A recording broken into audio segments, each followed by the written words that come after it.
Halo teman-teman, welcome back. Hari ini aku bakal jelasin sama kalian soal jurusan Dual Studium Wirtschaft Informatik.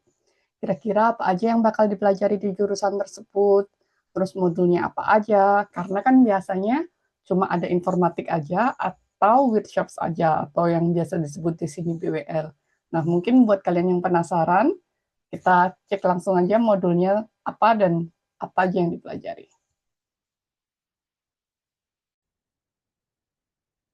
Nah, aku bakal pakai contohnya dari DHBW Stuttgart. Itu kan dulu universitas aku buat dual studium di bachelor. Jurusan aku juga kan sebelumnya Wirtschaft Informatik. Makanya buat lebih mudah menceritakannya ke kalian, aku bakalan pakai Wirtschaft Informatik modulnya yang ada di DHBW Stuttgart. Kenapa? Karena tiap universitas biasanya agak sedikit berbeda modulnya, tapi kebanyakan pelajarannya serumpun atau segrup itu, cuma namanya mungkin agak sedikit berbeda dan isinya mungkin ada yang ditambahin, seperti itu. Nah, aku cuma mau ngasih tahu sama kalian, kalau misalnya ada website-website Universitas Jerman yang ada pilihannya Deutsch atau English gitu kan. Nah, nggak selalu yang di Deutsch sama di Englishnya itu materialnya sama. Jadi kalau misalnya aku klik EN, English, nah yang keluar kayak gini, bukan info yang kita butuhin. Soalnya kalau kita misalnya mau ngelihat modul, kan kita perlu nyari modulnya nih di Studium, terus Bachelor Studium Angebot, terus misalnya Wirtschaft, itu ada apa aja di Fakultas Wirtschaft.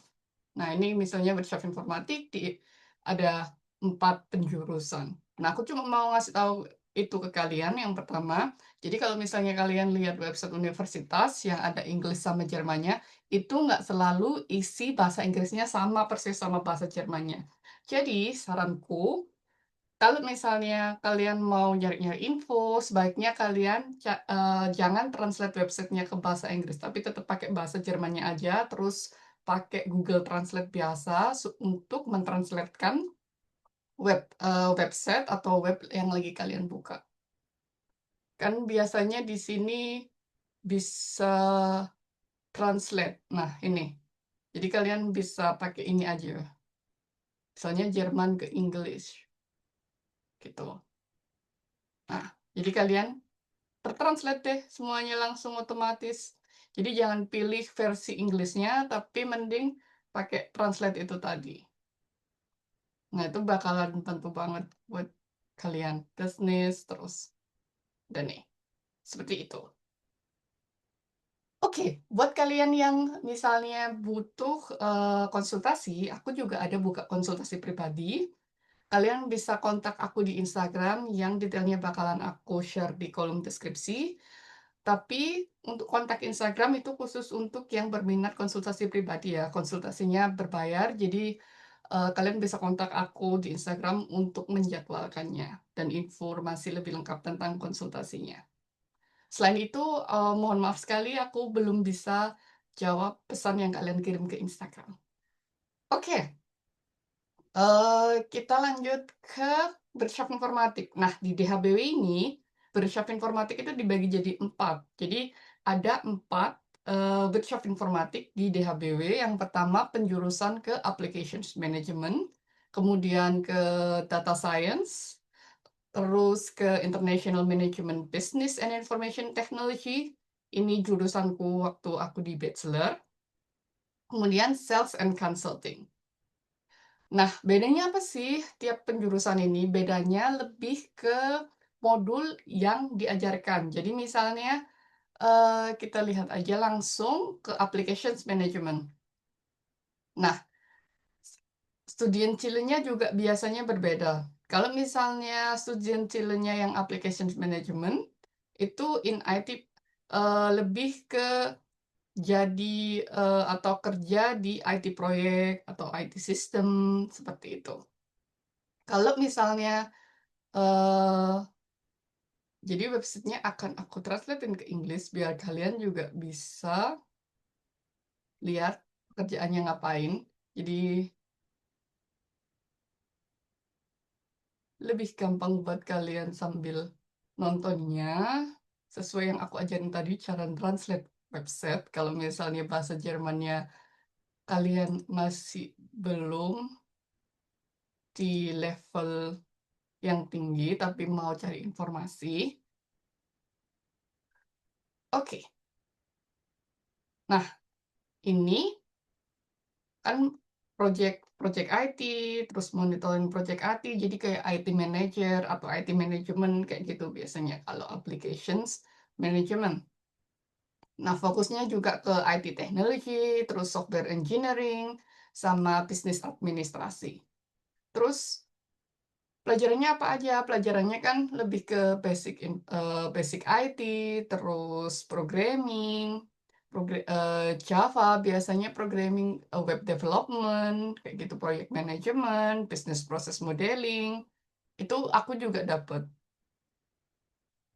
Kemudian kalau misalnya kalian tertarik lebih jelas ngelihatnya, apa aja, strukturnya gimana, nah kalian bisa lihat di sini nih. Nah, kalau misalnya di universitas-universitas Jerman, semuanya itu biasanya jelas. Dari kalian semester 1 sampai semester terakhir, tahun pertama sampai tahun ketiga itu kegiatannya ngapain aja. Nah, di sini dijelasin jadwalnya kapan, terus kapan kalian harus nyerahin bachelor arbeit atau skripsi, kemudian kapan ujiannya, kayak gitu, semuanya dijelasin. Nah, buat kalian yang masih belum tahu mungkin karena biasanya kan di Indonesia itu 4 tahun kan kuliahnya kalau untuk bachelor. Kalau di Jerman itu kuliahnya 3 tahun untuk bachelor. Kalau untuk master sama kayak di Indo, jadi ada yang 3 semester atau 1,5 tahun, ada juga yang 4 semester. Jadi yang normal kayak di Indo 2 tahun kayak gitu. Tapi biasanya kalau berufsbegleiten sambil kerja, itu biasanya agak sedikit lebih lama kayak 2,5 tahun atau 3 tahun. Jadi tergantung univnya masing-masing. Nah, itu terminnya kan. Nah, terus ada student portalnya juga. Kalian bisa bisa cek itu ngapain aja di student portal, ada apa aja. Nah, ada plannya biasanya student Verlauf, terus student planner, student Verlauf, student planner, Vorlesungspläne itu penting banget. Itu yang sering aku cek setiap saat. Nah, misalnya ini ada profesornya. Kalau misalnya Studiengang yang Wirtschaftsinformatik IMBIT, ini profesornya waktu itu di kelasku. Nah, di sini kalian bisa lihat jadwalnya kelasnya ada apa aja, terus eh, di mana aja kelasnya, di ruang mana, itu semuanya dijelasin secara detail untuk setiap jurusan. Jadi kalian cuma perlu masuk ke student portalnya. Terus untuk misalnya kalian mau nulis proyek arbeit atau student work atau yang skripsi itu biasanya ada penjelasannya harus kayak gimana. Terus ada penjelasan cara untuk mencetaknya seperti apa. Pokoknya detail banget semuanya itu kalau di sini. Terus kalau misalnya kalian literatur research, kalian bisa di mana aja, itu juga ada. Terus di DHBW itu kalau kalian mau student exchange, itu juga bisa 1 semester, biasanya di semester keempat kalian bisa student exchange. Mereka punya partner universitas mana aja yang untuk setiap jurusan yang kalian bisa student exchange. Kalau jurusanku kebanyakan waktu itu mereka bisa ke Thailand, itu ada, aku lupa nama universitasnya. Terus juga bisa ke UK, di Dublin. Terus ada juga yang di Eropa juga, gitu. Kalau misalnya kalian tanya apakah perlu bayar sendiri atau enggak, nah itu tergantung perusahaan tempat kalian dual studi masing-masing. Kalau di perusahaanku, kalian dapat budget sekian kayak gitu. Nah, sisanya kalian perlu bayar sendiri. Ehm, budgetnya kalau misalnya kalian ke luar negeri kayak ke Amerika atau Dublin itu biasanya nggak cukup, jadi kalian harus nambah sendiri. Maksudku bukan Eropa, sorry, maksudku Asia itu eh atau Amerika, Amerika, UK itu kan mahal, makanya budgetnya nggak bakal cukup kalau cuma dari yang disediain perusahaan. Jadi kalian harus nambah sendiri. Untuk beberapa negara Asia itu mungkin cukup, tapi benar-benar ngepres banget. Jadi intinya kalian tetap harus ada tambahan duit sendiri. Nah, tambahan duit sendiri itu kira-kira berapa untuk Ausland semester ini? Nah, Ausland semester atau student exchange-nya itu biasanya 3 bulan. Nah, dari pengalaman teman-teman aku itu biasanya kalau misalnya kalian ke negara Asia itu mungkin nambahnya sekitar 2.000 3.000 euro. Kalau misalnya kalian ke Amerika, Dublin atau ke Australia itu tentunya nambahnya lebih besar ya, sekitar 5.000 atau 10.000 euro tergantung kalian tinggalnya di mana, makannya apa, di universitas mana. Jadi banyak banget faktor-faktor yang menentukan seberapa banyak kalian perlu tambahan membayar untuk student exchange ini. Oke, kita balik lagi ke course strukturnya.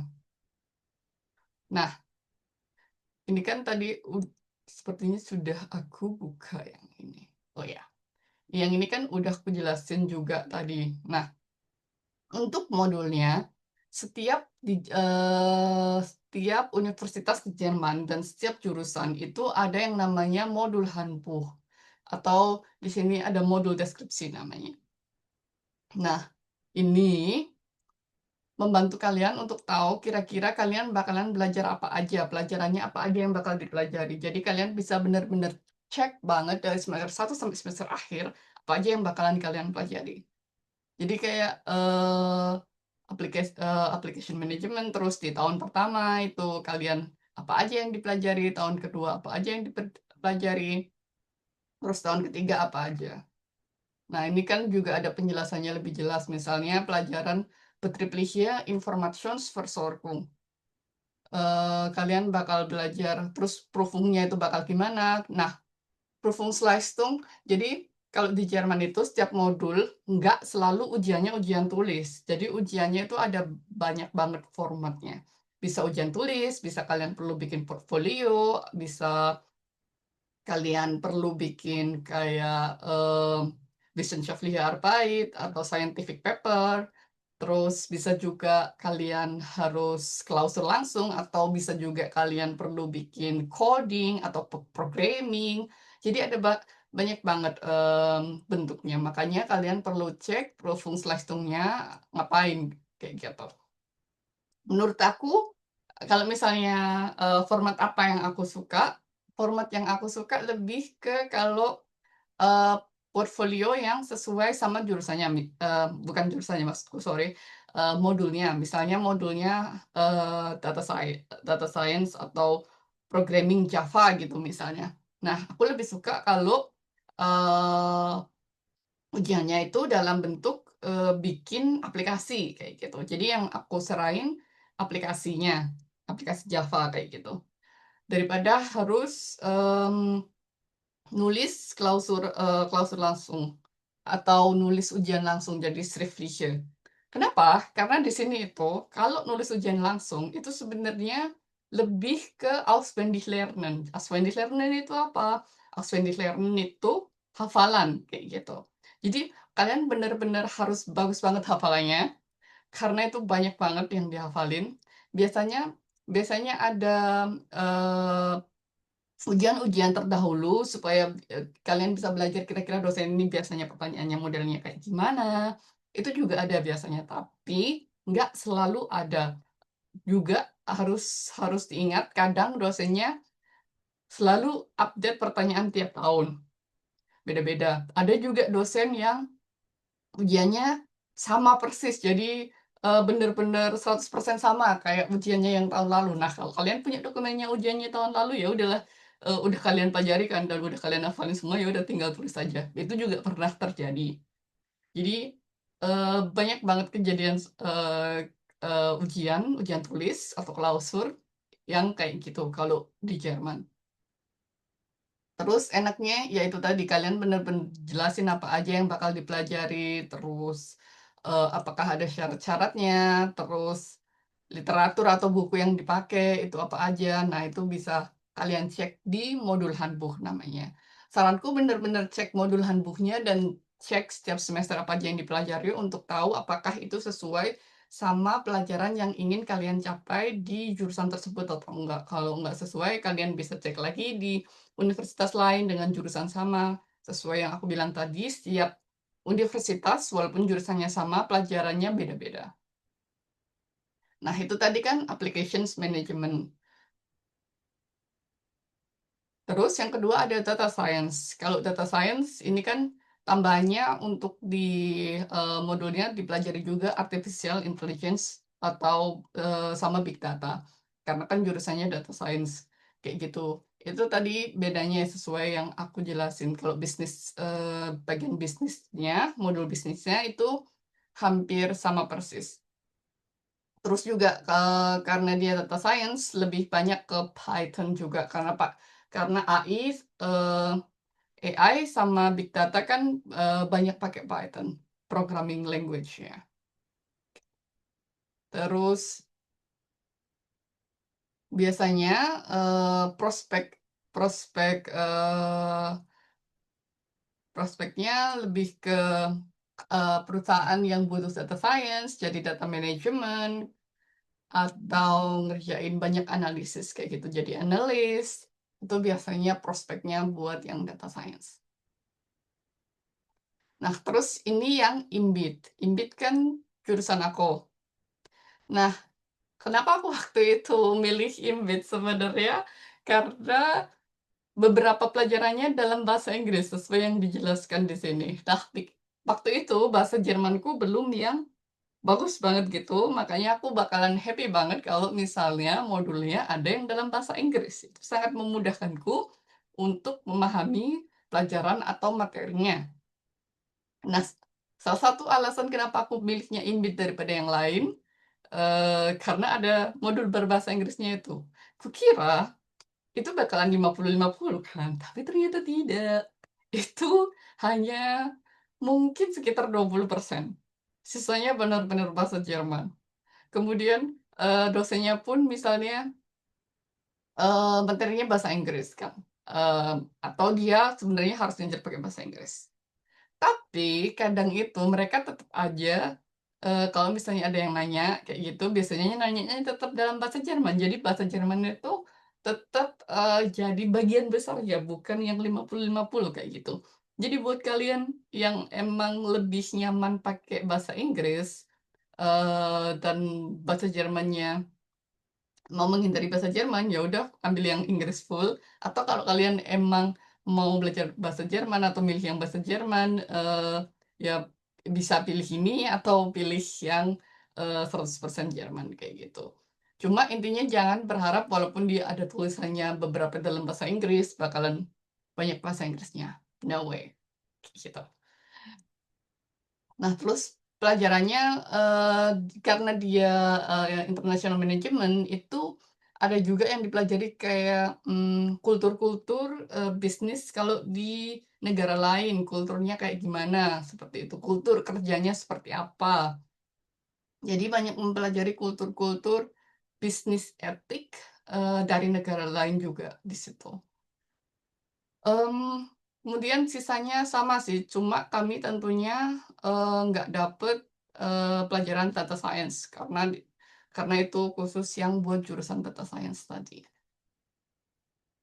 Kemudian, struktur kursnya sama student portalnya, semester abroad atau student exchange itu semuanya sama persis buat yang, mmm workshop informatik. Jadi semuanya sama kecuali materi atau modul yang diajarin mungkin agak ada sedikit perbedaan, tapi nggak yang banyak-banyak banget. Nah, ini yang terakhir kalau di DHBW penjurusan keempat itu Sales and Consulting. Jadi dia lebih banyak, economics-nya, lebih banyak bisnisnya daripada programming-nya. Kalau misalnya data science tadi kan mungkin programmingnya itu sekitar 60-70%, terus sisa yang application management sama data science itu programmingnya sekitar 60-70, terus sisanya itu bisnis atau ekonomik 30-40%. Kalau misalnya yang kalau Inbit itu menurutku sekitar 50-50, bagian ekonomik sama informatiknya.